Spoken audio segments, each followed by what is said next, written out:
This morning, we had the great pleasure of listening to a Democratic president who inherited a deficit and turned it into a budget surplus. Now we hear from a Republican governor who faced somewhat similar circumstances.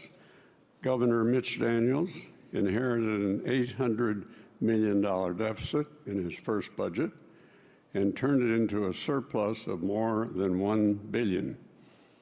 Among other initiatives, he created an economic development corporation to improve Indiana's business climate and create new jobs, and the Healthy Insurance Indiana plan that lowered the numbers of uninsured. He also capped property taxes. So two different leaders from different parties did just that. They exhibited leadership, though they did it in different ways, to be sure, reflecting their own philosophies. They restored fiscal soundness. So first, Governor Daniels, a very warm welcome to you, sir. And to interview the governor, we are very fortunate to have the one and only, the wise and inestimable George Will. Gentlemen, welcome.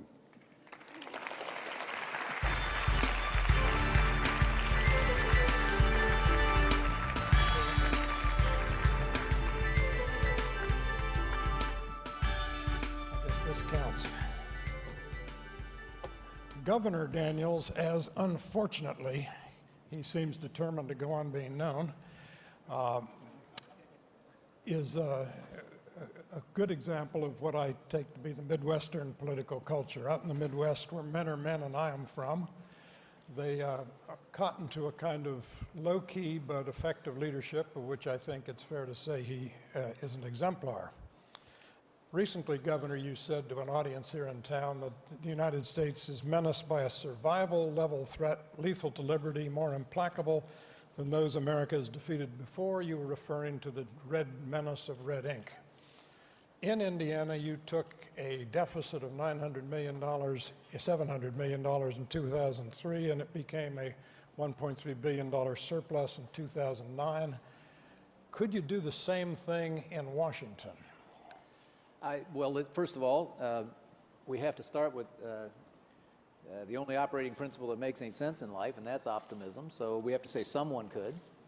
And if you're asking, would some of those things that tools we employed or steps we took apply, then I think some would, maybe some wouldn't. But it isn't, there isn't anything magic about it.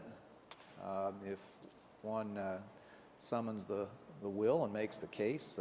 We found in our state that people might not like the individual steps, but they did like the general idea of solvency, and they liked the outcome when they saw it.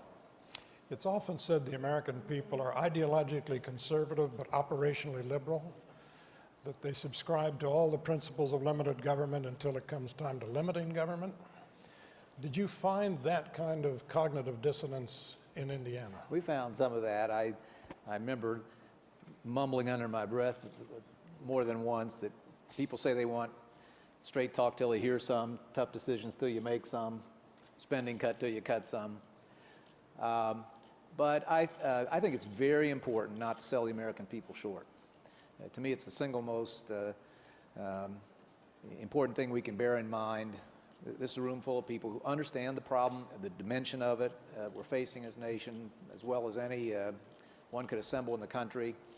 But again, I would suggest to you, and I think in miniature at least, we have an example in my state that sure, people will grumble, demagogues will do what demagogues do, but if you act decisively, if you make it clear at every step, that it is average people and people who are on the lowest rungs of society's ladder that is your first concern, that's why we do what we do. And then if you deliver results that you can not only survive but thrive. At the state level, including in Indiana, you had the advantage, as it were, of not being able to do three things that can be done at the federal level. Mm-hmm. That is, you can't print money, you can't borrow promiscuously, and you do have, however porous it might be, a constitutional requirement that you more or less balance the budget. Washington being able to borrow promiscuously to print money and having no constitutional limit, how much does that complicate the task of doing at a federal level what you did at the state level? Enormously. Although it's only fair to note that a lot of our sister states have been very expert at escaping or eluding or wriggling their way around these otherwise wholesome and effective limits. And that was true in our case too. We have what I construe anyway as a balanced budget requirement in Indiana, but it didn't keep our predecessors from spending more than they took in 7 consecutive years, running through all the state's reserves, and then using a variety of gimmicks. You don't make deposits into the pension funds on time. You stiff various people you owe, like schools and universities and localities. Make them do the borrowing, in essence, while they wait for the check that you should otherwise send them. So these things are, these structural limits on government, promiscuity, to use your word, are, I think, very important, but not always decisive. Well, based on your experience as a governor and watching your fellow governors deal, as 49 of them, I guess, do with some kind of constitutional limit, and having seen this from the federal level at OMB, is it your impression that were the nation to adopt a constitutional balanced budget requirement, that it would be, not to put too fine a point on it, another occasion of constant lawlessness? I have always favored some sort of constitutional restraint. I don't. I would prefer maybe a supermajority to go beyond some reasonable limits. But one, it isn't a complete answer. It is easily evaded. It will have to. If you had one tomorrow morning, it would still have to have exceptions that could always be expanded. And I guess in the current, our current straits, I worry a little bit that it could become a diversion, something easier for people to wrestle with than the real challenges that we all know have to be grappled with, the safety net programs and so forth. You know, my own preference, I think, at this moment would be to see if we can't summon our fellow citizens to do what's necessary to square ends and means over the long term, and then on the backside of that, have a good, healthy debate about whether we ought not make it harder legislatively to lapse back into excess. Well, we tried one of those mechanisms, I guess, when you were here in one of your earlier tours in federal government, named after 3 no longer senators, Gramm, Rudman, and Hollings. Yeah. George Bush's Yale roommates is what somebody called that, wasn't it? That's right. Gramm, Rudman, Hollings. And it put in place a trigger that would be pulled ostensibly to require sequestration or across the board budget cuts. The trigger would either be disabled or ignored, and it slowly faded away. What does that tell us about the possibility of institutional, as opposed to what you're talking about, political restraints on spending? Yeah, they're of limited utility. I mean, my recollection, I stand to be correct, my recollection is it was a blunt instrument, but had some value for a while. But then the system finds ways around these limits, and eventually did. Speaking here to a conservative audience in February, you said our morbidly obese federal government needs not just behavior modification, but bariatric surgery. That sounds like institutional change. Bariatric surgery reduces the amount of calories that get into the system. What's the equivalent here? Well, just maybe to clarify the metaphor, maybe I should have said liposuction. It just seemed a less elegant piece of rhetoric at the time, but I take your point. I certainly meant major reductions in current spending, not to exclude the idea of something structural. Again, maybe a supermajority to overspend or to go into imbalance. But no, I mean, the arithmetic is plain as arithmetic ordinarily is, and we will have to, in my opinion, not only transform the safety net or entitlement programs. I don't like the word, so I keep avoiding it. But also restore the federal government to something, some kind of affordable shape, and there's no shortage of places to go after that. Hey, Christopher Riley in St. Louis, Missouri, who's watching these proceedings from afar, asked the question, should entitlements be limited to a sustainable percentage of GDP? How would that work in an aging society, given that the welfare state is a transfer payments mechanism, transferring wealth to the elderly, Yeah. and the elderly are a growing portion of the population? Yeah. Christopher's watching this at 2:30 in the. He's an active citizen, I guess. He really is. Or needs a life. Peculiar, yes. I'm going with the previous theory. First of all,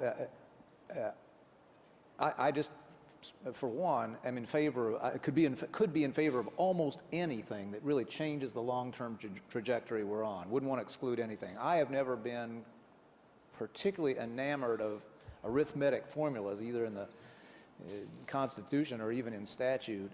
And you point out a good reason to be careful here, George. I mean, we are going to be a much older society than we've ever been. We are committed and should be to protecting people in their elderly years against destitution, either financial or driven by a health event. And therefore, I'm not sure anybody knows what a magic percentage of anything that will be necessary to do that. Arguably, it's going to be higher for a while, and then maybe we'll be, once again, a somewhat younger society, and it doesn't have to be that high. But having said that, I could listen to almost any approach that we might get a majority for. I wouldn't start by trying to identify a talismanic percentage, because I'm not smart enough to know what that is. Well, if Americans in their perversity are going to insist on living longer, as they seem determined to do, doesn't that mean that the growth of government, if it's going to have a safety net, is built into the cake? Some of it is, but there's no reason that you or I or Pete Peterson should be subsidized by our fellow citizens just for openers. Those we all, I would hope, would agree that since our desire to look after each other will run up against finite resources, that we ought to concentrate them on those who, without which will suffer. You've said that when Indiana business leaders come to you and say, what can we do for the great state of Indiana? You say, go and make money. Yeah. Economic growth. And to that end, you recommend two things. Tax reform that would give us, in your words, a tax code that looks as though someone designed it on purpose. And second, regulatory reform that would be equivalent to untying Gulliver. Did you do both in Indiana? I would say we did. We've structured absolutely everything we've done in our administration around the goal of raising disposable income of our citizens, believing not only that that's a good idea and really the essence of the American promise, but that if we ever got that right, that government would have the means to do those things we ought to do collectively, and that all our other problems would become more manageable. So we have reduced the cost of hiring people and making money in our state every way we knew how, most recently by lowering the corporate income tax, but we've lowered a host of other those costs government imposes directly. We've lowered those costs government imposes indirectly, so-called, frictional costs. We measure everything in our administration, such as how long it takes you to get a permit for something. Time is money is not a figure of speech, we all know.